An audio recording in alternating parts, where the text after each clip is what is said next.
Les innovations de la nouvelle loi sur l'embauche, le placement de main-d'œuvre et la résiliation du contrat de travail. C'est le titre de votre chronique. Horacia, bonjour. Bonjour Loris, mesdames, messieurs, bonjour. Alors, la toute première question que je m'en vais vous poser, c'est de savoir ce qu'apporte le nouveau texte, je dirais la loi sur l'embauche.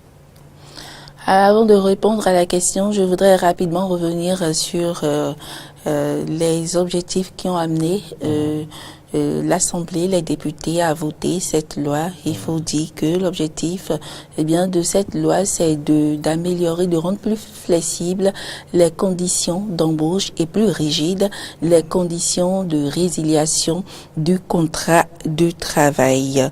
Elle abroge donc, cette nouvelle loi abroge toutes les dispositions antérieures, contraires, notamment l'article 56 de la loi portant organisation judiciaire et celle de la loi numéro 90-004 du 15 mai 1990 régissant la déclaration de la main-d'œuvre, les embauches et les résiliations du contrat de travail. Elle abroge également quelques dispositions du Code du travail, mais le Code du travail est toujours en vigueur. Il faut le notifier.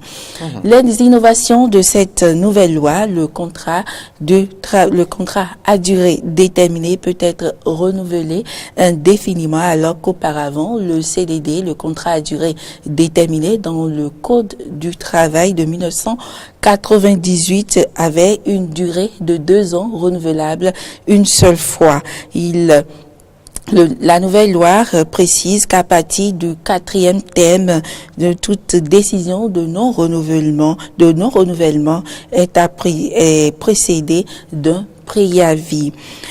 On note également dans la nouvelle loi la modification du contrat du travail. Cela peut être à l'initiative de l'une des parties. Elle doit être notifiée par écrit à l'autre partie qui dispose d'un délai de 8 jours francs.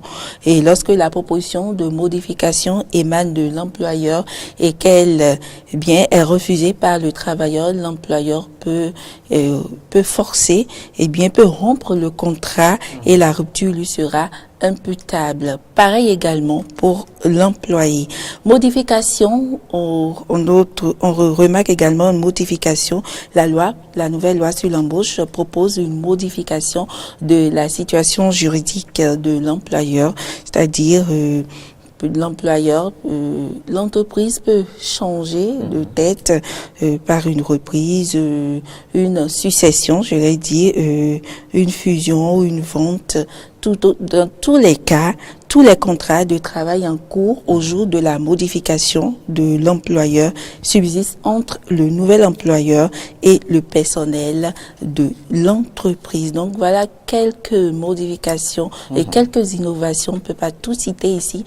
Quelques innovations de la nouvelle loi sur l'embauche. Alors, est-ce que la nouvelle loi sur l'embauche apporte réellement des solutions aux problèmes de chômage?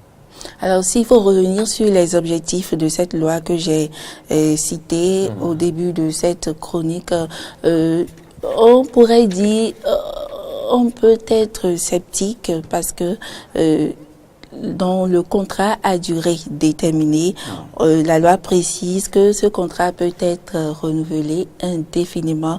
On se demande si c'est pas un piège. Est-ce que ça favorise vraiment la pérennisation de l'emploi? Est-ce que ça profite vraiment à l'employé?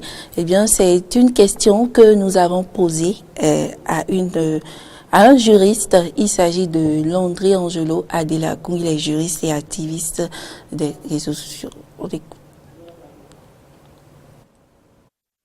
Aujourd'hui, ce qu'on nous a dit, c'est que quand vous prenez la nouvelle loi, le CDD devient renouvelable une fois, comme vous le voulez. Donc vous pouvez renouveler bon, je ne sais pas, pour toute l'éternité, c'est ce qu'ils ont dit, non pas limité. Et donc, vous voyez déjà qu'il y a un danger à ce niveau parce que, en fait, l'existence, la raison fondamentale même de l'existence d'un État, c'est la protection du citoyen, c'est de garantir les emplois, c'est de respecter les normes, que ce soit au niveau interne ou international, parce que quand vous avez pris des engagements, il faut les respecter.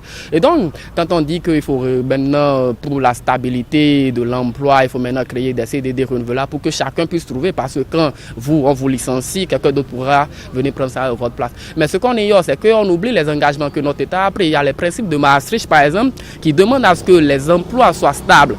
Une stabilité dans l'emploi. Notre pays, le Bénin, en sait quelque chose. Ce n'est pas moi qui ai signé ces documents. Et donc, même quand on prend les normes, les conventions de l'OIT et autres, même le PIDESC, le Pacte international relatif aux droits sociaux et économiques, donc c'est la stabilité de l'emploi, le droit à l'emploi, la stabilité de l'emploi, c'est ça qui importe. Maintenant, nous avons ouvert une brèche prétextant que nous voulons donner l'opportunité aux gens de le faire. Non, cela est un peu dangereux. Même le mot de résiliation de contrat, les questions de licenciement, on a tout fait de sortir l'inspecteur du travail, généralement, qui est souvent présent au cœur même de cette opération. On a tout fait de le sortir de ce dispositif en fait pour faciliter bon, ce que vous savez, la résiliation du contrat, ce qui est un peu grave. Maintenant, ce que peut être considéré comme avantage qui, en réalité, aux côtés des inconvénients, d'un danger que nous avons peut-être survolé rapidement, ne sont pas en réalité des avantages, mais on pourrait le dire, c'est qu'ils ont parlé de barémisation, ils ont fait maintenant une insertion, c'est-à-dire on amène maintenant des assesseurs au niveau du tribunal du travail, et c'est-à-dire l'employeur et l'employé sont désormais présents au niveau du tribunal du travail, donc vous voyez que c'est une bonne chose. Et oui, voilà, la personne ressource qui étayait quelque peu votre chronique, Horacia Georgi.